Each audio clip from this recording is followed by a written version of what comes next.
Sain UU, tak sain UU, yang artinya halo Rebahaners dimanapun kalian berada, bagaimana kabarnya? Salah satu film yang dibintangi oleh aktor legend yaitu Tom Hanks adalah Road to Perdition tahun 2002. Tidak seperti film-film mafia yang berfokus pada konflik dan intrik dunia kejahatan, film ini akan berfokus pada balas dendam seseorang yang sangat berbahaya, membangunkan singa yang sedang tertidur, macam-macam dengan orang yang salah. Kesalahan besar telah membuatnya marah dan murka, yang daripada banyak bercocot-cocot di awal, langsung saja pasang handsfree, simetriskan poster bahan, kencangkan celana orang di samping Anda kalau ada. Selamat menonton dan mari kita katakan bersama-sama passwordnya. Password yang terdengar vulgar tapi tidak ada maksud ke situ. Password yang selama 3 tahun lebih selalu berkumandang dan terkiang-ngiang di telinga khalayak ramai. Yuk, mari kita katakan bersama-sama. 1, 2, 3. Cekicrot. Get it when I get back.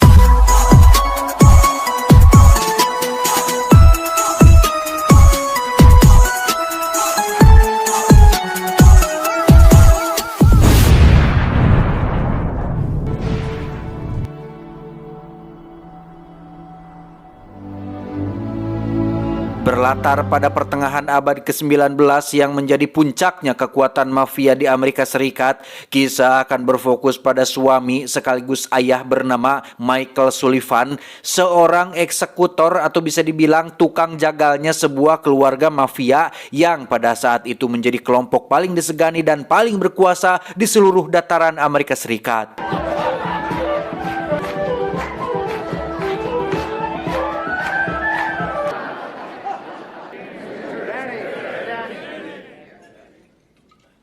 Dia bernama Jimmy, putra sulung Michael yang seringkali mendapati ayahnya pulang malam sambil membawa sepucuk pistol. Sudah lama Jimmy penasaran dengan profesi ayahnya, tapi tak punya cukup keberanian untuk menanyakannya secara langsung. Dan mari saya perkenalkan Anda dengan sang godfather atau bosnya Michael bernama John Rooney. Kita panggil saja si bos. Beliau memiliki seorang putra, satu-satunya putra yang akan mewarisi kerajaan mafianya bernama Connor, yang dikenal ceroboh, gegabah, temperamen, dan sama sekali tidak punya karakter untuk menjadi pemimpin. Call me Connor. Call me Uncle Connor.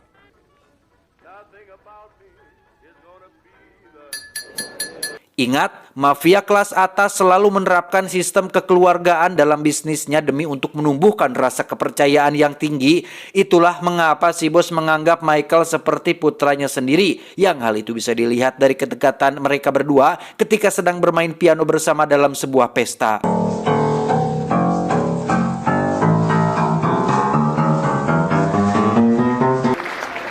Suatu malam, Michael mendapat tugas untuk menemani Connor mendatangi salah satu pengelola bisnis ayahnya, di mana rasa penasaran Jimmy terhadap profesi sang ayah pun membawanya ke dalam sebuah situasi yang membuatnya nekat bersembunyi di belakang mobil demi untuk bisa melihat secara langsung seperti apa ayahnya mencari nafkah. Setibanya di lokasi, Jimmy terlihat sedang mengintip ayahnya dari balik lubang kecil, di mana Connor yang dikenal temperamen pun sekonyong-konyong menembak pengelola bisnis ayahnya dan... Ya, Jimmy akhirnya ketahuan. Ia diminta untuk jangan bicarakan hal ini kepada siapapun, termasuk Connor, yang meminta Michael untuk selalu awasi putranya dan pastikan ia tidak pernah buka mulut tentang apa yang dilihatnya barusan.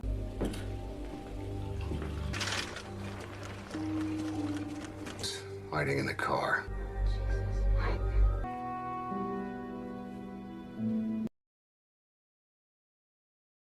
Akibat tewasnya salah satu pengelola bisnis, bos besar pun mengadakan rapat untuk mencari solusi atas permasalahan ini, dan Connor yang diperintahkan untuk hanya melakukan sidak pun malah menjadikan masalah ini menjadi kacau. Sifat ceroboh dan sok jagonya seringkali membuat ayahnya kesulitan, sehingga di depan semua anak buahnya, si bos meminta Connor untuk serius dan mengucapkan permintaan maaf dengan sungguh-sungguh.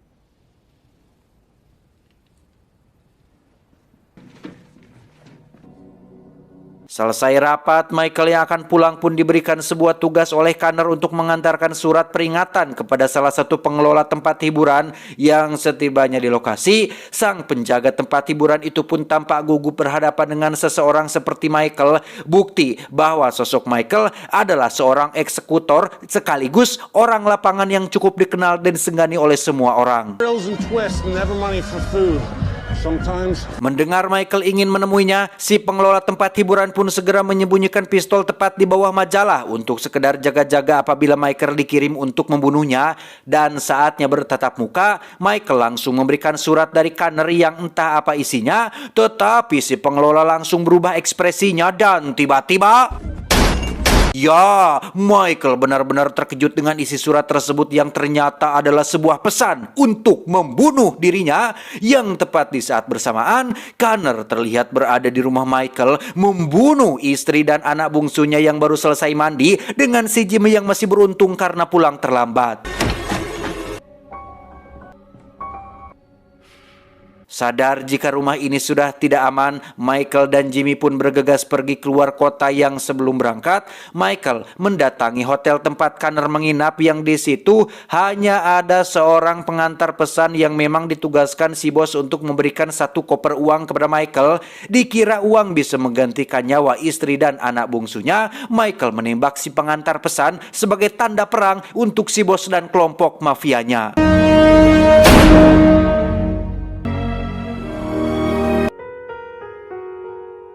Tiba di Chicago, Michael langsung menemui seseorang yang sangat penting bernama Frank. Persis seperti sosok Winston, sang manajer hotel The Continental di film John Wick, Frank adalah petinggi yang menaungi para eksekutor atau para penjagal seperti Michael ini. Bisa dibilang menyediakan jasa untuk para klien atau para mafia yang membutuhkan jasa menghabisi seseorang. Dengan terang-terangan Michael menjelaskan jika dirinya berniat untuk membunuh Connor yang apabila tidak punya perlindungan, tentunya ia dan Jimmy bisa-bisa menjadi incaran para eksekutor bayaran, sehingga kedatangan Michael ke sini adalah untuk meminta perlindungan kepada Frank dengan imbalan akan melakukan pekerjaan untuknya secara gratis. Alih-alih mendapat bantuan, Michael nampaknya harus pulang dengan kecewa setelah Frank lebih memihak kepada si bos dan Connor yang lebih punya pak puka ya. Oh yeah. Alih-alih mendapat bantuan, Michael nampaknya harus pulang dengan kecewa setelah Frank lebih memihak kepada si bos dan Connor yang lebih banyak punya uang. Apalagi setelah status Michael dinyatakan ekskomunikado alias dikeluarkan secara resmi dari dunia mafia, maka kini Michael benar-benar sendirian, tanpa koneksi, tanpa perlindungan, dan tanpa dukungan dari siapapun.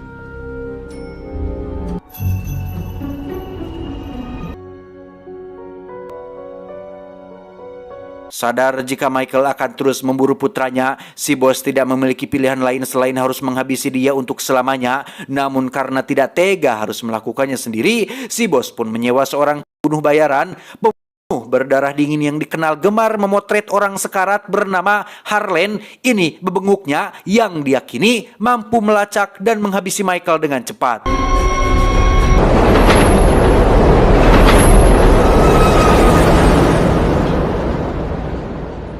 Tak butuh waktu lama bagi Harlan untuk menemukan Michael yang kebetulan sedang istirahat di perjalanan. Keduanya sama-sama bisa merasakan frekuensi tertentu yang hanya bisa dirasakan oleh seseorang yang sering menghabisi nyawa orang lain, sehingga Michael memutuskan untuk segera pergi dengan cara pura-pura pergi ke toilet.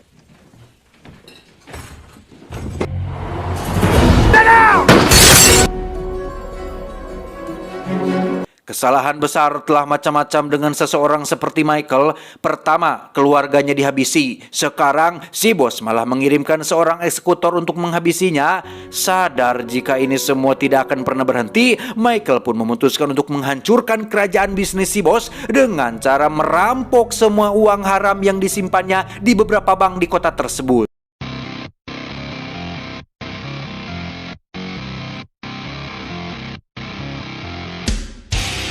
Connor sendiri tampak gelisah terus-terusan dikurung di dalam kamar yang dilindungi oleh Frank dan anak buahnya. Harusnya ia tahu diri, sebab semua ini tidak akan terjadi jika bukan karena kecerobohan dan kebodohannya yang sudah dilakukannya, yang pada akhirnya kan ayahnya sendiri yang harus membereskan masalah ini. Padahal Michael adalah satu-satunya anak buah yang paling diandalkan dan paling bisa dipercaya, bahkan sudah dianggap seperti anak sendiri. Sekarang gara-gara kelakuan putra kandungnya, si bos mau tidak mau harus menghabisi Michael, karena bagaimanapun juga Connor adalah darah dagingnya sendiri. Damn you. God damn you, God. Kembali ke Michael yang masih merampok bank. Kali ini ia sepertinya harus pulang dengan tangan kosong setelah manajer bank memberitahu jika semua uang simpanan si bos sudah ditarik oleh akuntannya, sehingga Michael segera beralih ke lokasi hotel tempat si akuntan menginap dengan maksud untuk mengambil semua uang tersebut. Dan ya, seperti yang sudah bisa Anda tebak, ini adalah sebuah jebakan agar Michael mendatangi hotel yang dimaksud, karena Harlan terlihat sedang berada di hotel seberang terus mengawasi si akuntan selama 24 jam nonstop, yang ketika melihat Michael ada di sana, Harlan bergegas mendatangi kamar tersebut dengan si Jimmy yang terus memencet klakson dengan maksud memberi tanda kepada ayahnya, tetapi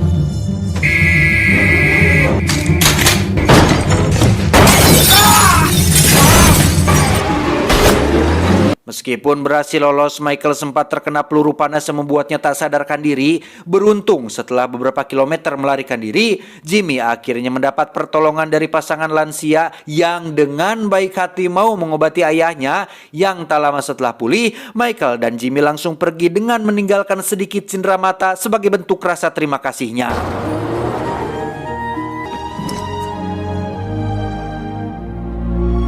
Michael pun mendatangi gereja tempat si bos biasa berdoa. Apa yang dilakukan Michael ini sangat-sangatlah berani dan beresiko tinggi. Di sini Michael memberikan bukti-bukti pengkhianatan Connor, termasuk penyelundupan uang yang sudah bertahun-tahun dilakukannya, yang Michael sendiri baru sekarang setelah sifat aslinya terbongkar. Atas dasar itulah Michael dengan terang-terangan meminta si bos untuk menyerahkan putranya sendiri, karena untuk apa mempertahankan anak setan seperti itu. Namun ayah tetaplah seorang ayah. Meskipun sudah tahu putranya bergong, si bos tetap keras kepala tidak memberitahukan hotel tempat Connor disembunyikan, dan malah meminta Michael untuk lupakan masalah ini dan lanjutkan hidup seperti biasa. Michael agak handeel alias sakit hati mendengar ucapan si bos ketika mengatakan lupakan masalah ini, seolah nyawa istri dan putra bungsunya tidak lebih berharga dari bebenguk si Connor yang biadab itu. Yang alhasil Michael tidak punya pilihan lain selain harus menghabisi beliau agar tidak ada lagi yang akan menghalangi balas dendamnya.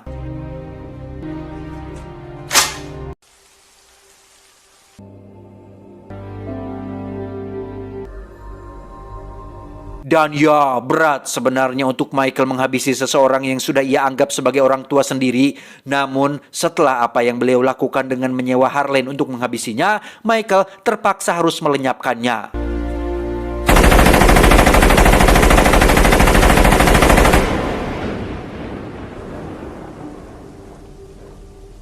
Setelah si bos tiada, kini Frank tidak punya tanggung jawab untuk melindungi Connor lagi, dan supaya semuanya cepat selesai, Frank akhirnya memberitahukan kamar hotel tempat Connor bersembunyi, sekaligus menyuruh para penjaga untuk mempersilahkan dan menyambut kedatangan Michael masuk menuntaskan balas dendamnya.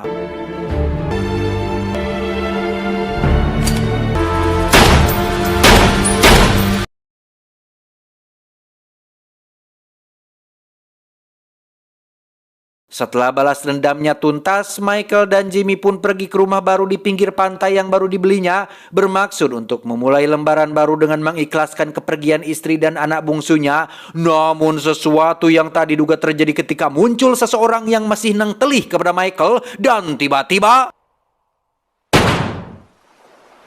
ya, itu adalah Harlan yang masih ingin menuntaskan pekerjaannya, yang tepat saat sedang merekam detik-detik sekarat Michael, muncullah Jimmy dengan sepucuk pistol di belakangnya dan Give me the gun. Michael berhasil mencegah Jimmy mengotori tangannya dengan tetap menjaga anak satu-satunya berada di jalan yang lurus. Setelah semua keluarganya tiada, Jimmy memutuskan untuk tinggal bersama pasangan lansia yang sempat menolongnya dan memulai kehidupan baru dengan menjadi dai cilik.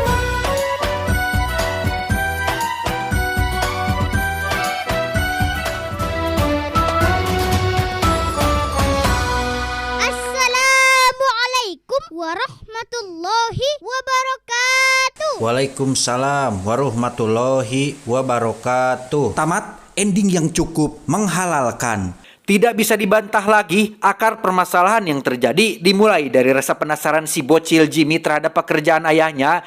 Jika saja pada malam itu Jimmy tidak ikut di dalam mobil dan menyaksikan kejahatan Connor, mungkin keluarganya akan tetap hidup, mungkin ibu dan adik dan ayahnya masih ada.